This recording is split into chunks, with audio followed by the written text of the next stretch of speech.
My stepdaughter's mom once told me that I'll never be her mom and made it clear that I should never try. Now my husband is furious that I excluded her from my parents' will. Posted by you/conscious_tension 491. I, 35F, have 2 kids, 17M and 17F, and one stepdaughter, 18F, whom I met when she was 11.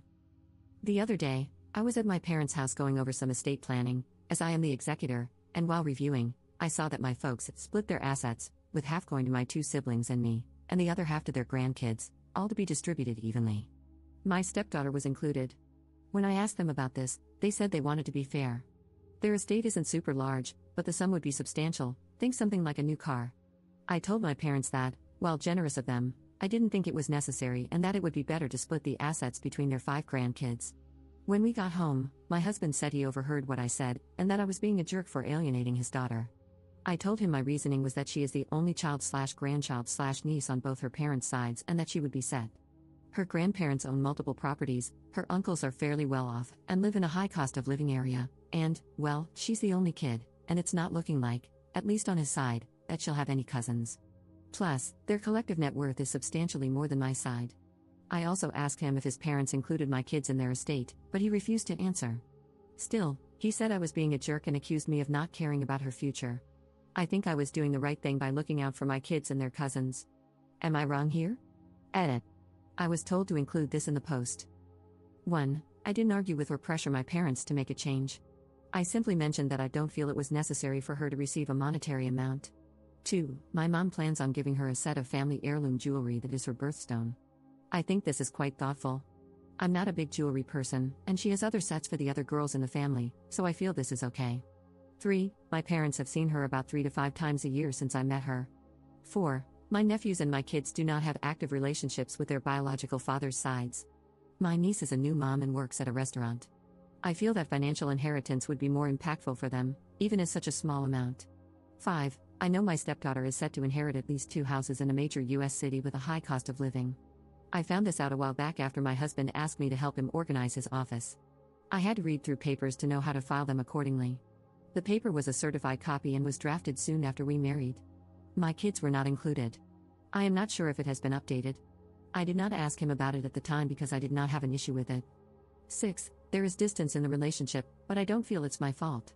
I can explain this. When I met her mom for the first time, she made it very clear that I wasn't her mom.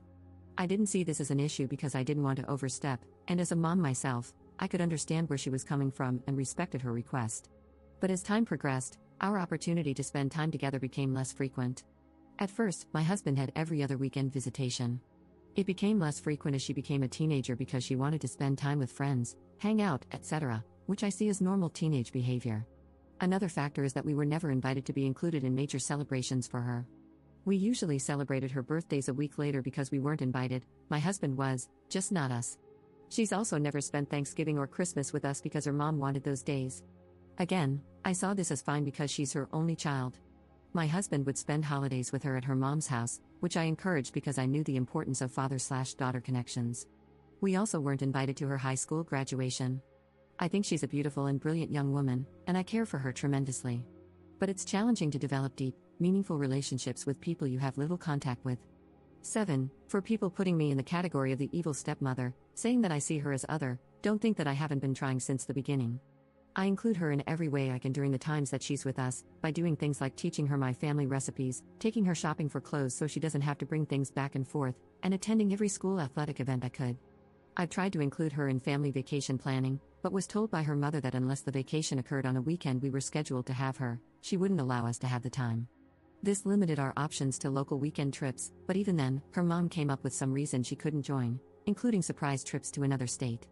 I even suggested a family cruise in lieu of a honeymoon to celebrate our new family but was blocked by her mom. My husband is allowed to take her on extended vacations as long as it's just the 2 of them. I've tried to be flexible around holidays by postponing things like Christmas morning so she could be included. This created frustration for my kids because they felt like they shouldn't have to put their lives on hold to accommodate her. One year, when the holiday fell on one of our planned weekends, I suggested celebrating Christmas on Christmas Eve so we could do the full family thing. My kids weren't thrilled, but they understood. In the end, we didn't end up spending any time with her, as her mom told us she planned to have a dinner party on Christmas Eve and needed my stepdaughter to help her prepare. When the time came for college applications, I was ecstatic to be asked by my stepdaughter to help her with them, But soon after, I was told that her mom hired a professional to help her get into her top choice schools, and I was no longer needed. I've tried to build a bond with her despite the little time we have. I've consistently told my husband that I feel we need more time with her to help strengthen our relationship, at the very least by him maintaining his every other weekend schedule. He's told me that ultimately, her mom is her mom, and she determines her schedule and how she spends her time. He's also expressed that he fears if he undermines her mom, he might lose the time and relationship he does have with her. I don't want to be the reason for any break in their relationship. His time and relationship with her haven't changed, so maybe he doesn't see the need for me or my kids to be involved. But if he doesn't advocate for us, then what am I supposed to do? Update 1 day later. I haven't had the opportunity to discuss all of this with my husband, as I was waiting to speak with my therapist to get advice on the best way to approach the conversation. However, I did receive a phone call this morning from my father-in-law, whom I see as an absolute angel of a man. Apparently, my husband told his mom about our argument, and my mother-in-law went off, which is how my father-in-law found out about it. He asked me for my side of the story, and I very emotionally told him everything as I listed in the original post. I told him it was not my intention to alienate my stepdaughter in any way, and that this whole thing has created a nightmare. After a deep breath and a slight pause, my father-in-law said that I did the right thing. A few years ago, he suffered a series of strokes, which prompted him to reevaluate the estate to ensure everything was in order.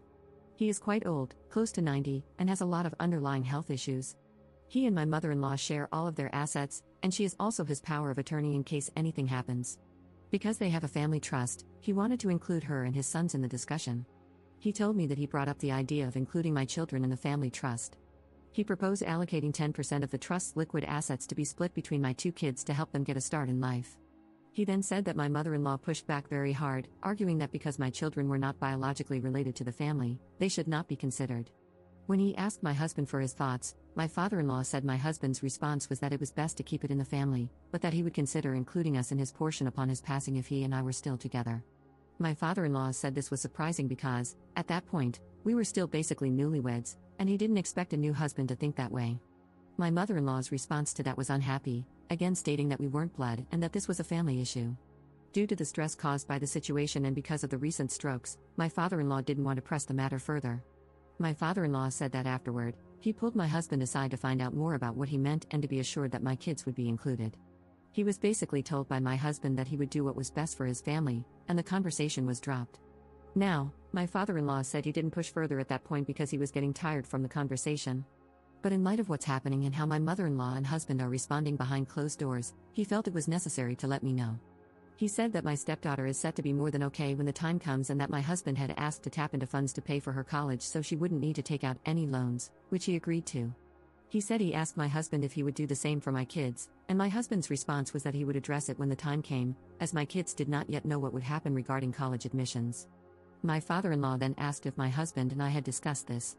I told him that, in conversations with my husband about my kids' education, the plan was for them to take out loans, finish college, and then we would help pay off half of the loans together once they graduated.